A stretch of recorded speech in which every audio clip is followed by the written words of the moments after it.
Welcome to the Sports Geek Podcast, episode 69. On this week's episode, I dive into the Sports Geek Mailbag to answer questions on Twitter Instant Timeline, Facebook promotional posts, and we start looking at trends for 2015. Welcome to the Sports Geek Podcast, the podcast built for sports digital and sports business professionals. And now, here's your host, Sean Callanan. If you guys are really us, what number are we thinking of? 69, dudes! Whoa, indeed. Thank you very much to Bill and Ted's for the introduction. Yes, this is episode 69. What a milestone. And the teenager in me couldn't help but go back to Bill and Ted's Excellent Adventure. My name is Sean Callanan from Sports Geek, and you're listening to the Sports Geek Podcast. Thank you for coming back. Thank you for downloading, and thank you for hitting play on that download. Please send me a tweet. Tell me where you're listening at Sean Callanan, SeanCallanan, or at Sports Geek. And tell me where you're listening from. Very pleased to get some more iTunes reviews in during the week. Ben, all the way from Germany, and also Ben, all the way from South Yarra. Thank you very much for those iTunes reviews during the week. Getting very close to my goal of getting 100 iTunes reviews by the end of 2015 for both Sports Geek Podcast and the Biggest Blokes and Business Podcast. So, yeah, please send me a tweet. Tell me what you're doing, what you're up to, and if you could leave a review on iTunes, very much appreciate it. This week, haven't got any guests this week. Got a couple coming up in the next couple of weeks. Some big ones. I can't tell you about them until we get clearance to push it out the door. But yeah, I'm sure you'll be very pleased with the guests coming up in the next couple of weeks. But this week, what I've done is gone into my Twitter inbox or my Twitter stream and taken some of the questions that I've been posted on Twitter, as well as some that I've got via email. You can always send me a question, Sean at sportsgeekhq.com. And also, I'll put a link in the show notes. If you do want to have a chat with me, I'm offering a 15-minute phone call if you're okay with me recording it for the podcast. So if you've got a problem or something you're trying to solve in your team or your business around the world of sports and sports marketing, the link for that will be in the show notes for this episode. But without further ado, I will dive into the questions. The first came from Simon, all the way from New Zealand. He emailed me after Twitter recently with their Analyst Day. Put out a bunch of changes that they've got coming up, and they're really focusing on the onboarding process for new tweeps, new people on Twitter, and for mine, it's taken a real long time for Twitter to address this problem. And one of the reasons I say it takes a long time, it's taken a long time. Back in 2012, Laura King, who works at Twitter and spoke at C Conference in Boston. I was lucky enough to stop by Twitter after that and go to Twitter head offices and have a look around. Had a shot at the popper shot, did a terrible job on the popper shot, won another shot at the record. If you've ever been into Twitter head office, they've got a popper shot game there where you can have a go and see if you can get the best score. My score was not up to scratch. But that aside, one of the things I did notice, and this is back in 2012, to give a bit of context, one thing I did notice, there was a whole bunch of rooms that I was walking past that were really focused on the onboarding experience. And so for the people who aren't super techie and not quite knowing what the onboarding experience is, it's pretty much as it is on an airplane. It's how you get on to the service and how you're welcomed onto the service and how you're trained up to use the service most effectively. And so back in 2012, they were working on things like the welcome screens and what you were seeing when you first signed up and encouraging people to follow certain accounts and things like that. But yeah, the reason I was surprised is that it's still 2 years later and they're still trying to solve that problem, because one of the things with Twitter is that there's so many phrases and lingo and mechanisms of what's a retweet, what's a hashtag, how do I reply, who do I follow. as people who use it, and I'm assuming most people who are listening to the podcast are, long-time Twitter users that have learned how to use it, that have made, like myself, good friendships and great connections via Twitter. But just for a second, put yourself in the shoes of someone who's never used Twitter. Just never used it. And that's the daunting prospect that Twitter has and hasn't been able to solve for mine yet. And it's why it's not yet a mainstream platform. It's not a mainstream platform like Facebook is. Facebook has your grandparents, your father, and your children on Facebook. Twitter does not have that cut through as yet. Now, for those of you who don't know what the Twitter Instant Timeline is, it's to give a fuller Twitter experience straight off the bat.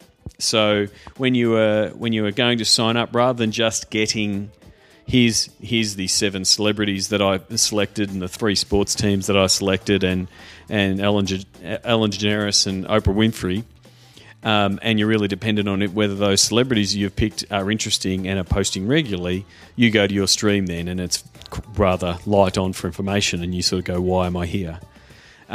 What the timeline is meant to be doing, the instant timeline that they're talking about, is it's going to be injecting interesting tweets that are live, that have a bit of virality to them, that try to show the spark of what Twitter is, especially around something that's live. And we know that Twitter is best around live sport. It's one of the reasons it has gravitated towards the sports vertical. So it'll be interesting to see how it goes. For mine, Twitter needs to keep doing more and more of these kind of things to get more people involved with Twitter and make it simpler for a lot of people. Because at the moment they just don't have the volume and coverage of people to make it the primary platform for everything that you do. Whereas Facebook reaches a fair chunk of the world, Twitter is very much pulling less and less of that. I mean, don't get me wrong, I love Twitter. I use Twitter every day, use it as a source of news information, but there is that issue of when was the last time you went out and followed more Twitter accounts? Everyone on Twitter seems to be quite happy with Twitter. So that's just not a problem of the people new to Twitter, but even the people who've been on Twitter for a long time. There's how often are you going to look and find more people? Because at some point you get enough followers and you get quite comfortable in that's my Twitter experience. So it will be interesting to see how Twitter goes, how the general public takes on board some of the changes. Some of the other changes are really to also activate the people who've signed up for Twitter but don't use it very often.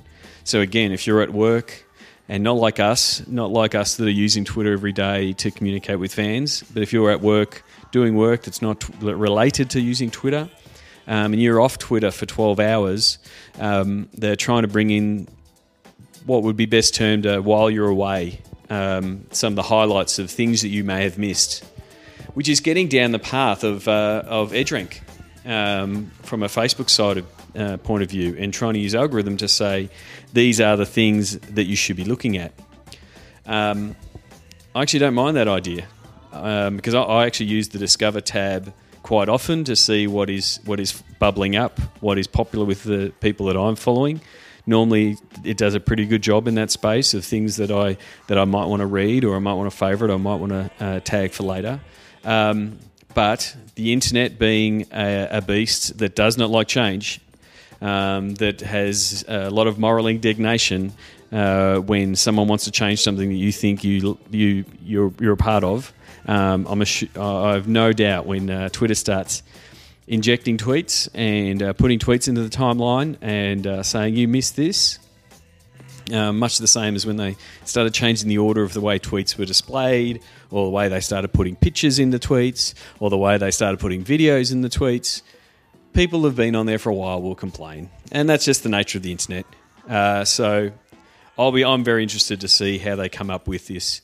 Things you may have missed. It will also drive more people into the Twitter product, into the Twitter app. and that's where the ads are, which is another thing altogether. And that comes. I'm going to get into ads and stuff later on when I'm going to get into some of the trends for 2015 as I start formalising some of the things I'm going to look at specifically in 2015. So thank you very much, Simon, for sending the email. And also thank you very much for the belated iTunes review. You don't need to scold yourself because you haven't done an iTunes review until now. Very much appreciated. Steve, this is actually a conversation I had with a mate around Facebook promotional posts. And this one's pretty much, again, it's spawned a mountain of Chicken Little style, the sky is falling blog posts. So Facebook Newsroom, and if you're not following Facebook Newsroom for all of their updates and what they're pushing out, then, as I've said before, you're just doing this internet thing wrong. Facebook are pretty good at sending out, putting out blog posts on the Facebook Newsroom to sort of say what they're planning to do and what they're hoping to do. There is a little bit of reading between the lines you've got to do sometimes, but if you're at least reading what they're saying they're doing, you're not reading it second and third hand or, a couple of days later on Mashable or something like that. So pretty much the headline tells everything. Newsfeed, for your information, reducing overly promotional page posts in the newsfeed. So again, you need to take off your I'm an administrator of a brand page or a team page, and put yourself in the shoes of the Facebook user, which is where Facebook are coming from. Their goal with the newsfeed, and they've said it multiple times, is to make the experience for the user the best it can be. And so what they want to do is they're going to put the brakes on, limit the reach, however you want to say it with EdgeRank, of posts that are overly promotional, in that they ask you to buy a product, ask you to install an app, ask you to enter competition, or effectively are an ad. Now, why is that? Now, the people who are complaining around it are saying, well, they want you to use ads. Well, to that I say, duh. Facebook is a platform that they've built. It's their platform. And they want you to use ads to reach your fans with advertising. Now, so what they're trying to say is, don't try to get around it.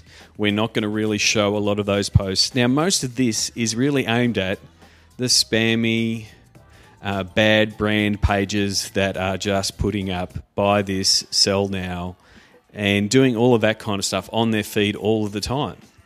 And again, put your hat on as a Facebook user. Do you want to see a lot of those posts in your feed? I'm hearing lots of no's, even though I'm standing here by myself. And Facebook's hearing lots of no's. That's the other thing. Lots of people are tagging those posts, hide this post. I don't want to see this post. That's the information that they're getting that's forming the basis of the changes to the EdgeRank. And that's pretty much what I've been saying, and what I've been saying both to sports teams but also to brands that are on Facebook. Facebook is not a place to sell. Facebook is a place to get your content out there. From a sports point of view, it's a great way to get your key content out there and get people back to your website. And that's one of the things. You want to get people back to your website and you want to get them into your database. That's where the sale starts getting made, via your email. Now, that said, when you want to do something that's promotional, what you need to remember now is, if you're going to do a promotion for a sponsor, or if you're going to do a call to action for ticketing, be very careful. If you're going to keep mashing your message of ticketing with your story and highlights packages, you may get whacked with this change, because Facebook is saying we don't want to see words like buy, get. Those kind of, buy now, get now, grab your tickets, all of those kind of words will get picked up and potentially could be penalised. So what are ways around this? One is make your content compelling, get them to the website, and put the calls to action in your in your website copy. Make sure it's integrated with everything you're doing from a journalist point of view. You're not just talking about the game coming up. You're putting links throughout your copy to make it very easy for people to get tickets. And then the other thing is to use Facebook ads for what they intended to be used for, which is to sell products to the exact right people in the exact right market that are in the buying demographic that you want to buy the products, because it works very, very effectively.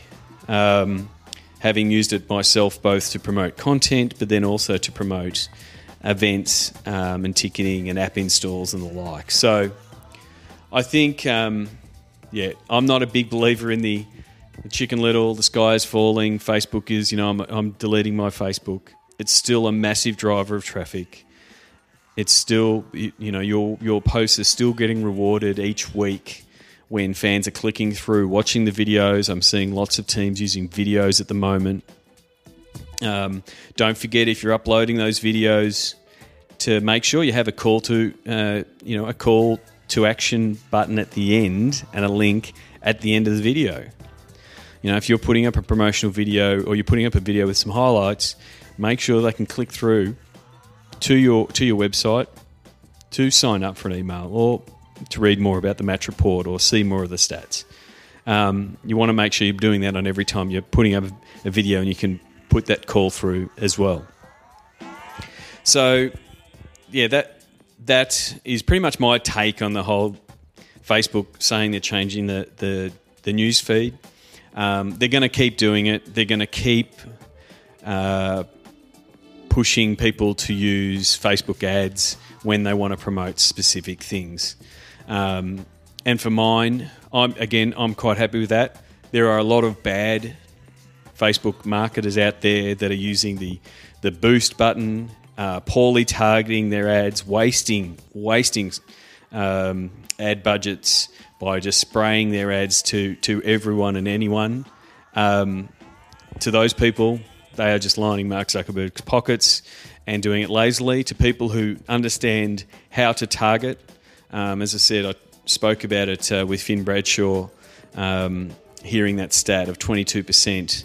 There's people in the States now that are sending out direct mail pieces and doing Facebook ads to those people as well to say, don't forget, check your mailbox, there's a new piece of mail from us, or check your email, you've got a new offer from us. So it doesn't have to be direct sales. It can be stuff around brand recognition and telling that there's an offer coming up, but using that small budgets. It doesn't have to be thousands and thousands of dollars. You just want to use it to target the exact people you want. And that's the thing. The targeting options it gives you are phenomenal. And you really want to investigate how you can use that, both from a selling tickets to a selling season tickets to also doing sponsor promotional type stuff, which we've done with a couple of teams. So they're my two takes on Twitter instant timeline and Facebook promotional posts. Go to sportsgeekhq.com for more sports digital marketing resources. Thanks, DJ Joel. Yes, please check out sportsgeekhq.com. Just recently updated the front page with a bit of a new theme, and also thank you to Mick Russell, video editor extraordinaire, mickrussell.com, for cleaning up and putting together my opening from the Seed Conference in Miami. So there's the opening, monologue for my keynote around digital campaigns around the world. If you sign up for the ebook there as well, but you can catch the first 7 or so minutes of my keynote that was recorded by my son Reese, who was the intern in Miami, and Mick's done a really good job of cleaning it up. So if you need a video done, head over to mickrussell.com. I'll put here links to him in the show notes. What I wanted to do over the next couple of episodes, because I'm getting hit up a few times from tech writers and also clients wanting to have a bit of a report and a bit of a look going forward into the digital crystal ball and looking at some of the trends for 2015. So We've got a presentation to do on Wednesday, and I'll also be at Entrepreneur Club tomorrow night, Tuesday night, the 25th of November, with Don McKenna talking about Sports Geek, and I'll be touching on some of the trends there. So I'm gonna talk a little bit about some of the trends that I think are going to be big in 2015, and then are sort of forming part of these presentations. And I guess the first one goes back to those two questions that I had from Steve and Simon around Facebook and Twitter, and starting to touch on to the advertising side of the business. And I guess over the last couple of years, you would have seen the chart of paid, owned, and earned media, where earned is something that you've built up. Owned is your own. It's your website, it's your emails, it's your channels. No one else controls it. And then paid is advertising, whether it be above the line or in a digital space. And I think that last point around both Facebook Edge Rank and the fact that it is being quite restrictive and really tightening up on how much reach Facebook posts get. But it's not restricted to Facebook, because not every tweet reaches every single one of your followers. As bad a rep as Facebook Edge Rank gets, Twitter just hasn't given it a name. No one, because there is no algorithm. There's nothing to blame. But look into your Twitter analytics and have a look at how many impressions, which mean very little. They mean about as much as reach. How many impressions your tweets are getting. I know I can get retweets, and I actually saw the stats.